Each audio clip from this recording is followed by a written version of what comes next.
नमस्कार दोस्तों, स्वागत है आपको हमारे YouTube channel Indian computer science institute में। तो दोस्तों, आज हम लोग बात करने वाले हैं क्लास 12th का जो टॉपिक है वो टोकन, और ये टोकन के अंदर हम लोग आज पढ़ेंगे लिटरल या कांस्टेंट के बारे में। और ये पार्ट 4 वीडियो है। इसके पहले हम 3 वीडियो अपलोड कर चुके हैं YouTube चैनल पे, जहाँ पे सबसे पहले हम बात किए हैं चैप्टर नंबर 1 के अंदर सबसे पहला टॉपिक जिसका नाम है इंट्रोडक्शन टू C++। फिर उसके बाद बात किए थे हम टोकन्स के बारे में, टोकन्स क्या होता है, टोकन्स कितना प्रकार का होता है, ये सारी चीज़ें। उसके बाद हम बात किए थे उसी के अंदर कीवर्ड क्या होता है, आइडेंटिफायर क्या होता है। ये 3 वीडियो में मैं सारे बात को पूरा डिटेल्स में समझाने का प्रयास किया है। आई होप आपको समझ में आएगा वो सारी चीज़ें। तो मेरा रिक्वेस्ट होगा आपसे कि अगर आप इस टॉपिक को पढ़ना चाहते हैं तो सबसे पहले अगर आप पीछे वाला वीडियो देखिएगा तो आपको बहुत ज़्यादा समझ में आएगा, ठीक है। वैसे मैं बेहतर तरीके से समझाने का प्रयास करूंगा आपको, ताकि ये टॉपिक आपको बेहतर तरीके से समझ में आ जाए।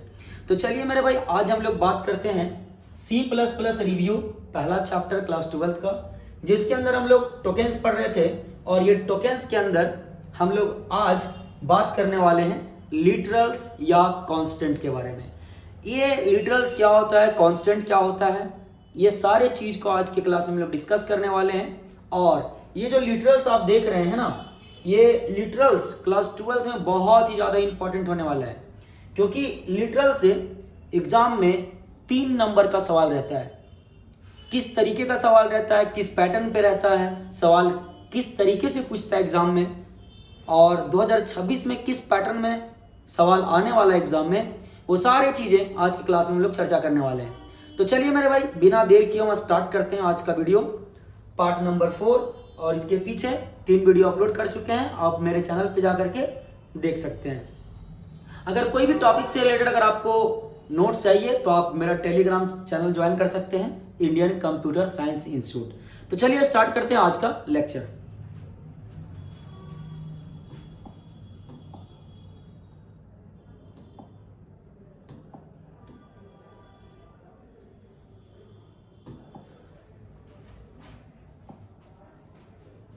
चलिए, तो सबसे पहले हम लोग डिस्कस करने वाले हैं कि एक्चुअली लिटरल्स क्या होता है मेरे भाई। तो चलिए हम लोग सबसे पहले बात करते हैं कि आखिर लिटरल्स क्या होता है, डेफिनेशन से समझते हैं, उसके बाद सारा कॉन्सेप्ट इसका समझते हैं। देखिए क्या कहता है लिटरल्स। कहता है those tokens which never change their value during a program run are known as literals. क्या कहता है जरा गौर से समझेंगे आप। कह रहा है बाबू, those token which never change their value during a program run और नॉन एज लिटरल्स।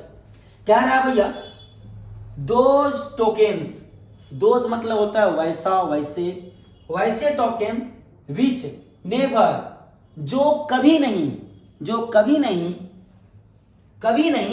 चेंज करेगा, नहीं बदलेगा। क्या नहीं बदलेगा? वैल्यू को। ड्यूरिंग का मतलब होता है दौरान। किस दौरान में? जिस समय प्रोग्राम रन होगा। मतलब क्या है कि जिस समय C++ का प्रोग्राम रन होगा उस समय, उस दौरान में जो वैल्यू को चेंज नहीं करता है उसी को हम लोग क्या कहते हैं? लिटरल्स कहते हैं। आसान भाषा में समझिए कि C++ को जब हम लोग प्रोग्राम कोडिंग करेंगे, C++ का प्रोग्राम हम लोग जब लिखेंगे, तो C++ का प्रोग्राम को लिखने के बाद जब हम लोग C++ प्रोग्राम को रन करवाएंगे तो उस समय रन कराने के दौरान में, रन करने के टाइम में जो वैल्यू को चेंज नहीं करता है, जो वैल्यू को बदलता नहीं है, वैसा टोकन को, वैसा छोटा यूनिट को हम लोग क्या कहते हैं? लिटरल्स कहते हैं।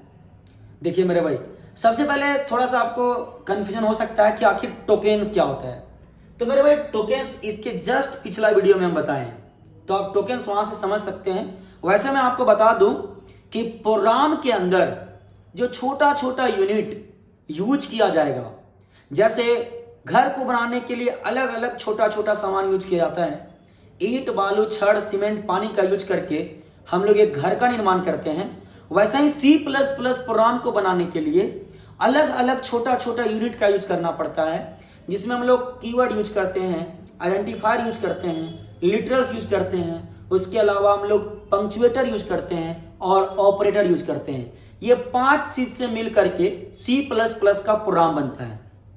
बट लिटरल्स का कहना यह है कि प्रोग्राम के अंदर वैसा छोटा यूनिट यूज किया जाएगा, यानी वैसा छोटा टोकन यूज किया जाएगा जो प्रोग्राम को रन करने के टाइम में जो वैल्यू को नहीं चेंज करेगा, उसी को हम लोग क्या बोलते हैं, टोकेन्स कहते हैं। तो मेरे भाई वैसा टोकन जो नेवर चेंज, कभी नहीं चेंज करेगा, कभी नहीं बदलेगा। क्या चीज नहीं बदलेगा? वैल्यू को, जैसे संख्या को। ड्यूरिंग का मतलब दौरान होता है। किस दौरान में?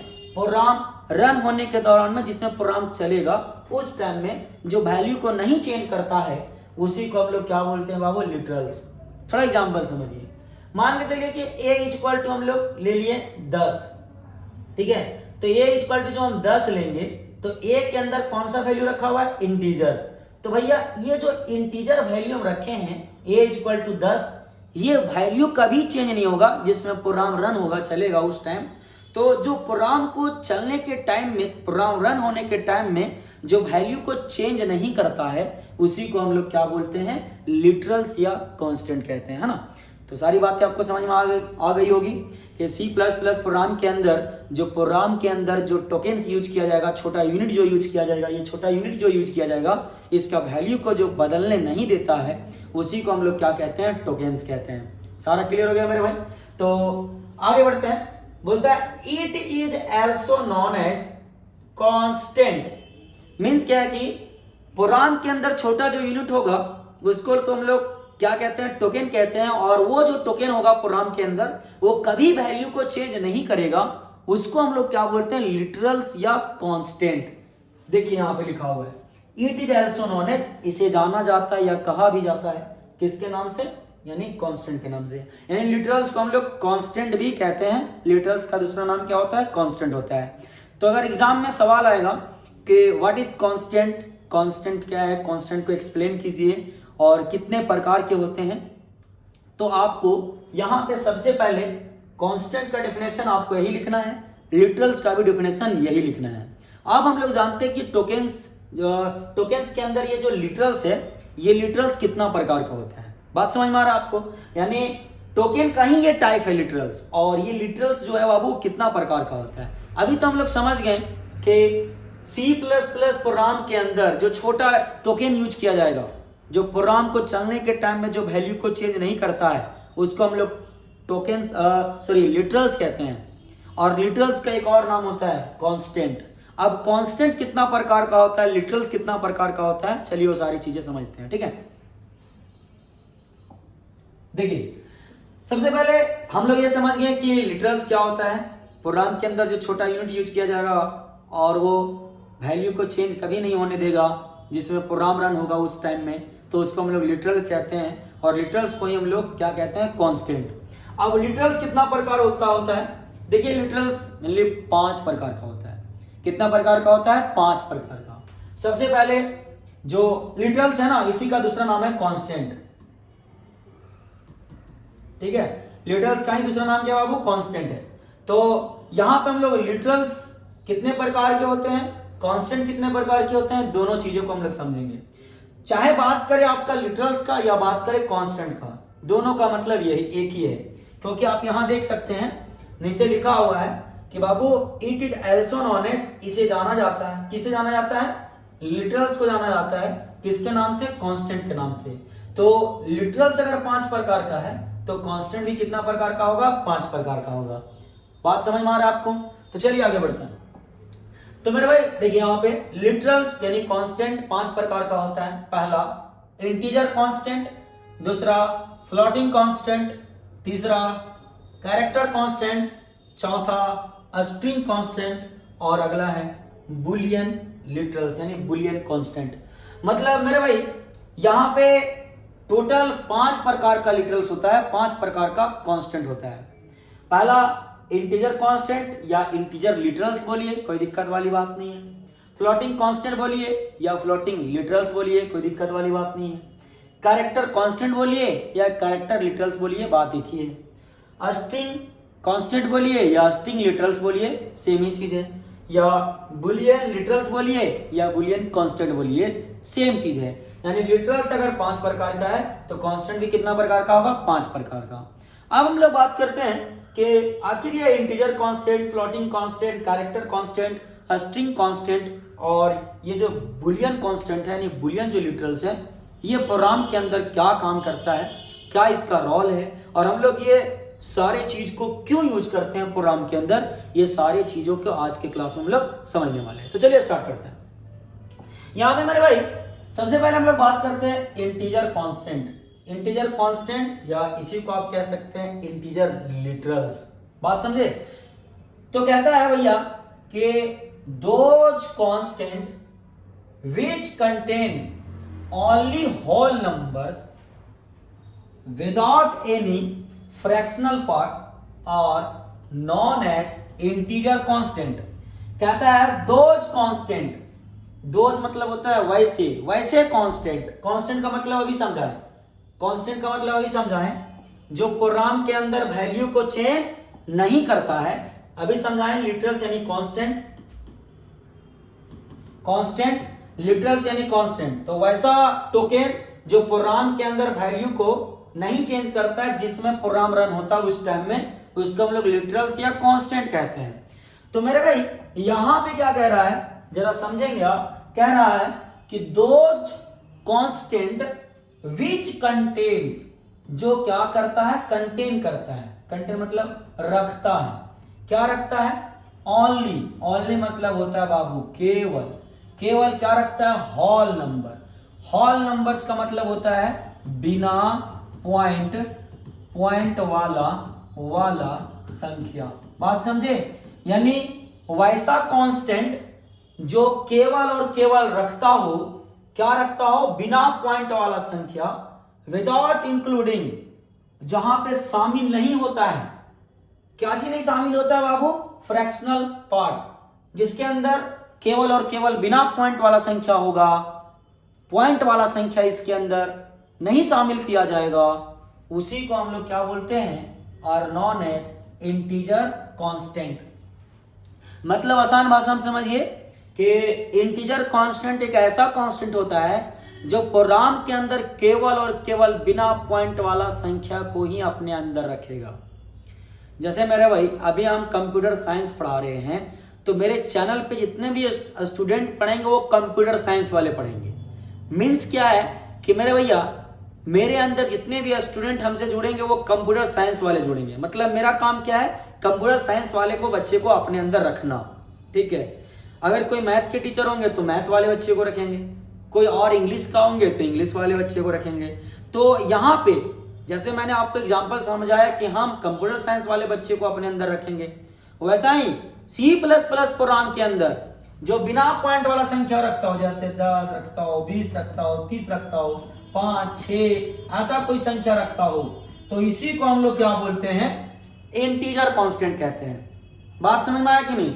मतलब बिना पॉइंट वाला संख्या अपने अंदर रखेगा, पॉइंट वाला संख्या इसके अंदर शामिल नहीं होने देगा, इसी को बोलते हैं इंटीजर कांस्टेंट। ठीक है? बट कुछ कुछ इसके रूल्स हैं। क्या रूल्स हैं? कि इंटीजर कांस्टेंट लिखने का एक रेंज होता है कि इतना ही के बीच में आपको लिखना है, इससे ज्यादा आप नहीं लिख सकते हैं। बात समझ में आ रहा है कि नहीं? तो क्या इसके रूल्स हैं इंटीजर कांस्टेंट को लिखने का, ये सारे चीजों को हम लोग चलिए समझते हैं। तो मेरे भाई चलिए आगे समझते हैं। बोलता है कि the short name of integer constant is int. मतलब C++ प्रोग्राम के अंदर अगर आप ऐसा कोई बिना पॉइंट वाला संख्या लिखते हैं तो आपको इतना बड़ा नाम नहीं यूज करना है, सीधा आपको क्या यूज करना है बाबू? INT int.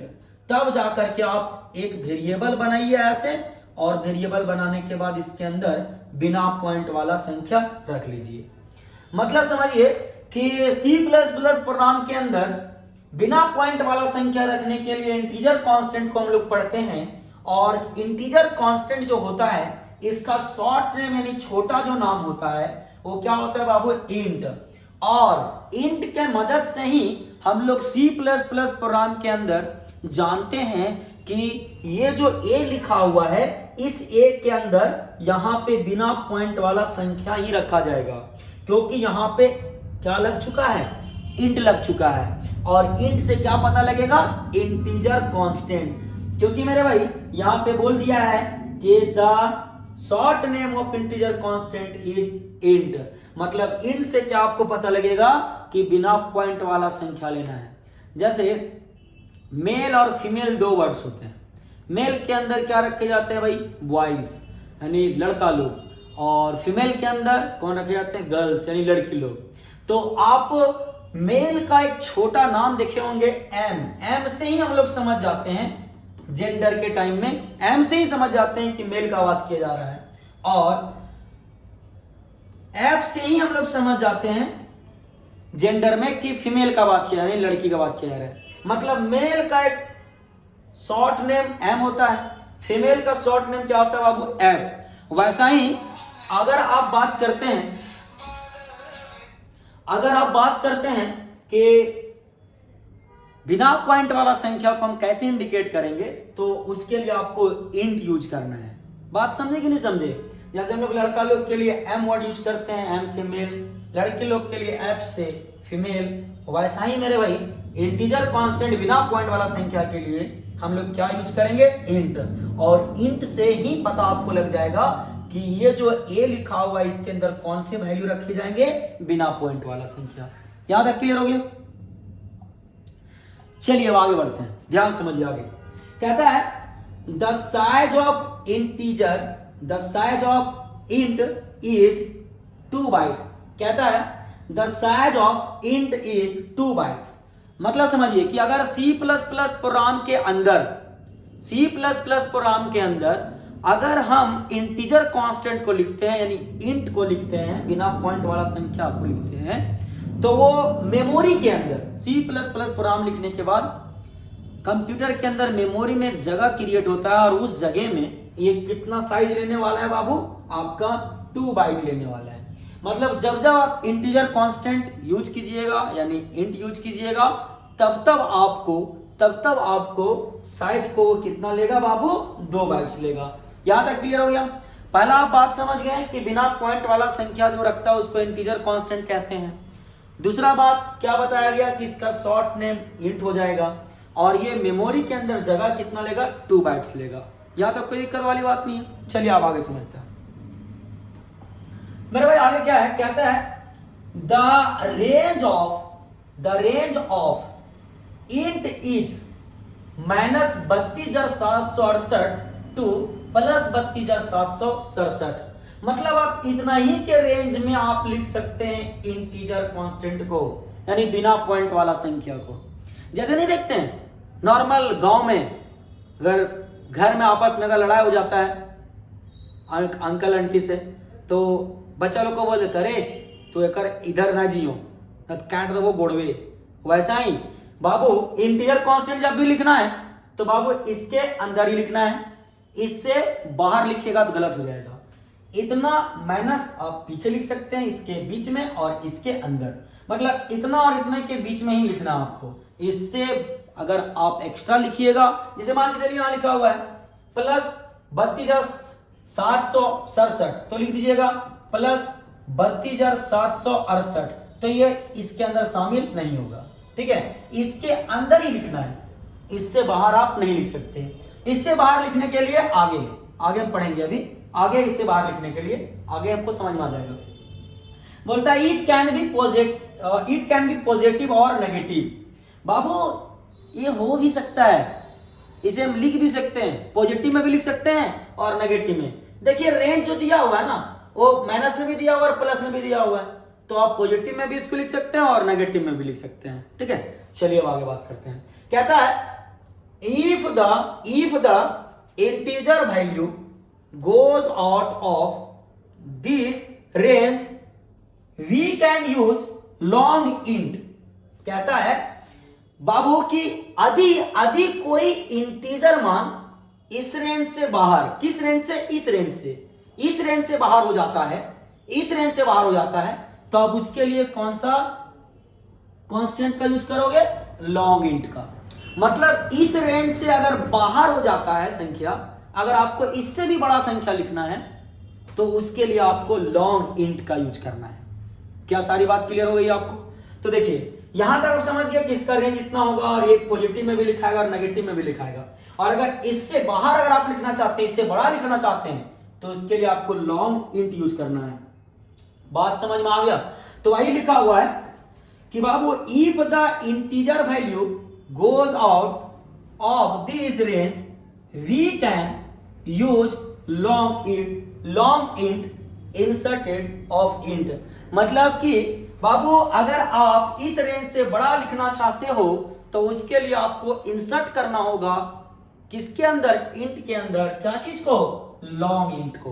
तब जाकर के आप इससे बड़ा संख्या लिख सकते हैं। ठीक है, तो चलिए आगे बढ़ते हैं कि आज इसके अंदर भी कुछ और रूल्स हैं।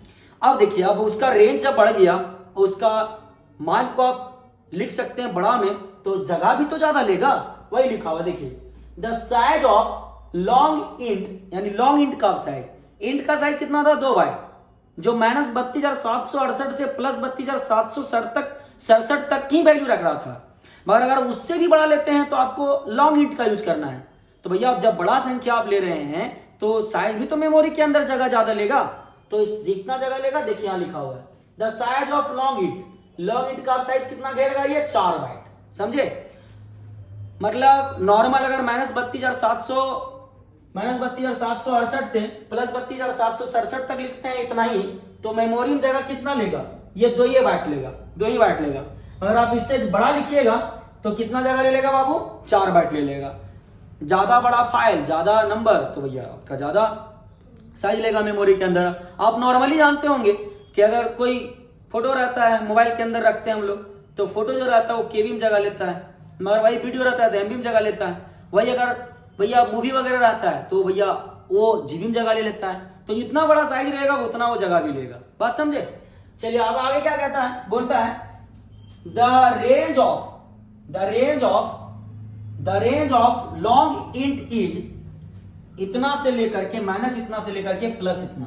देखिए भैया ये लॉन्ग इंट का रेंज है। आप इतना के बीच में जितना संख्या लिखना आप लिखते रहिए, उससे कोई दिक्कत वाली बात नहीं है। बात समझ में आ गया? चलिए कुछ एग्जांपल, जैसे मान के चलिए हम 7, 8 लिख दिए, तो ये किसके अंदर आ जाएगा? इंट के अंदर। बात समझ आ रहा है? क्योंकि -32,768 से प्लस 32,700 प्लस 32,767 से बीच में ही है। समझे?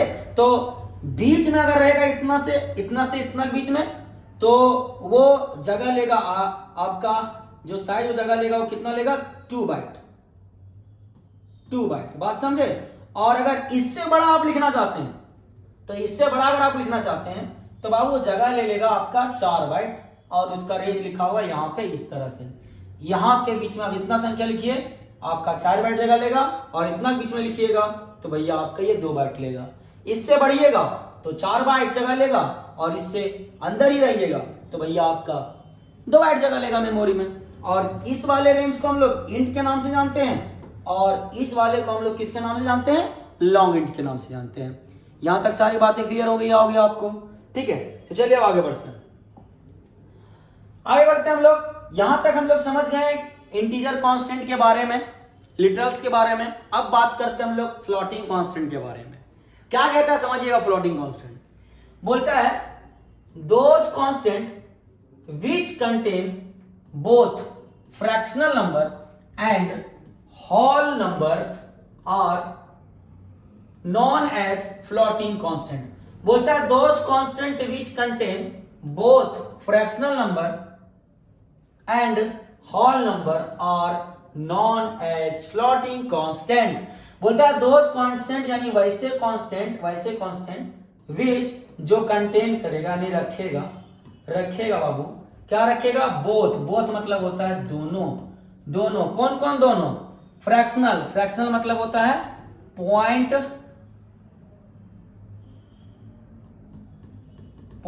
वाला संख्या, ठीक है।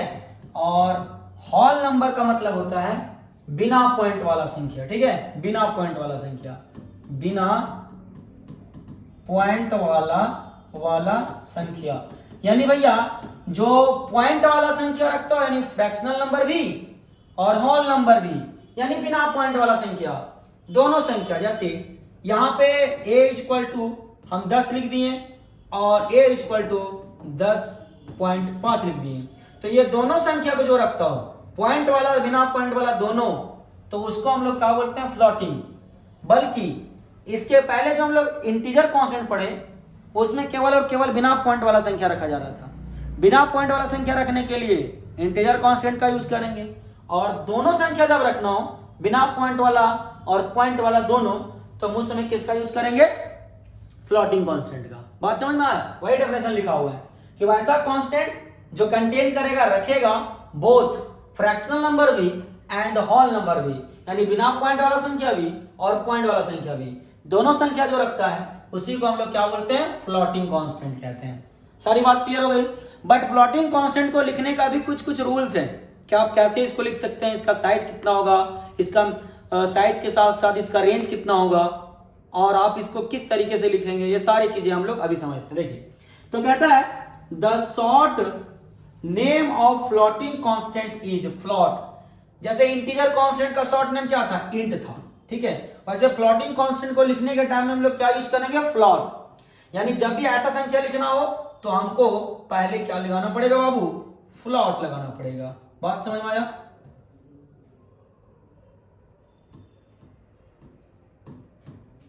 ठीक है, फ्लोट लगाइएगा तभी आपका ये ऐसा संख्या आप रख सकते हैं, बिना पॉइंट वाला और पॉइंट वाला। बात समझे? और अगर सिर्फ आपको बिना पॉइंट वाला संख्या रखना है तो आप इंट लगाइए और एक के अंदर 5 रख दीजिए।